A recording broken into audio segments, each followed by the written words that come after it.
বিয়ে বাড়ির মেনুতে দেওয়ার কথা ছিল খাসির মাংস, কিন্তু দেওয়া হয়েছিল মুরগির মাংস। তা দেখেই রক্ত গরম হয়ে ওঠে বরপক্ষের। কেন খাসির মাংসের পরিবর্তে মুরগির মাংস দেওয়া হবে, এই প্রশ্ন তুলেই কনে পক্ষের বাড়িতে হামলা করলেন বরপক্ষের লোকজন। ঘটনায় জখম হয়েছেন উভয় পক্ষের প্রায় 12 জন। চাঞ্চল্যকর ঘটনাটি ঘটেছে বিহার রাজ্যের সহরসা জেলার শিমরি বখতিয়ারপুর এলাকায়। জানা গেছে, মোহাম্মদ আনোয়ারের ছেলে মোহাম্মদ আব্দুল্লাহর সঙ্গে মোহাম্মদ জাফেদের মেয়ের বিয়ে হয়েছে। কনে পক্ষের লোকজন জানিয়েছিলেন তাদের মেনুতে খাসির মাংস থাকবে। এদিকে দুপুর নাগাদ বরপক্ষের লোকজন খেতে বসে দেখেন খাসির মাংস নেই, সবাইকে মুরগির মাংস দেওয়া হচ্ছে। এমন ঘটনা দেখে বরপক্ষের লোকজন কনে পক্ষের বিরুদ্ধে প্রতিশ্রুতি ভঙ্গের অভিযোগ তুলে বচসায় জড়ান।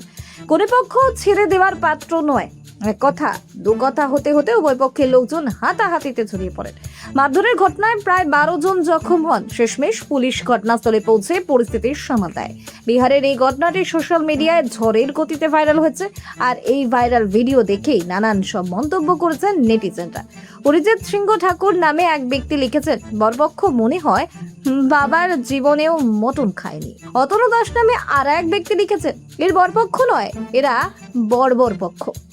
আয়ন পাইং নামে এক ব্যক্তি লিখেছেন, বিহার আছে সেই বিহারে। রিজু মন্ডল নামে আর এক ব্যক্তি লিখেছেন, এই কারণেই আমি পালিয়ে বিয়ে করেছিলাম।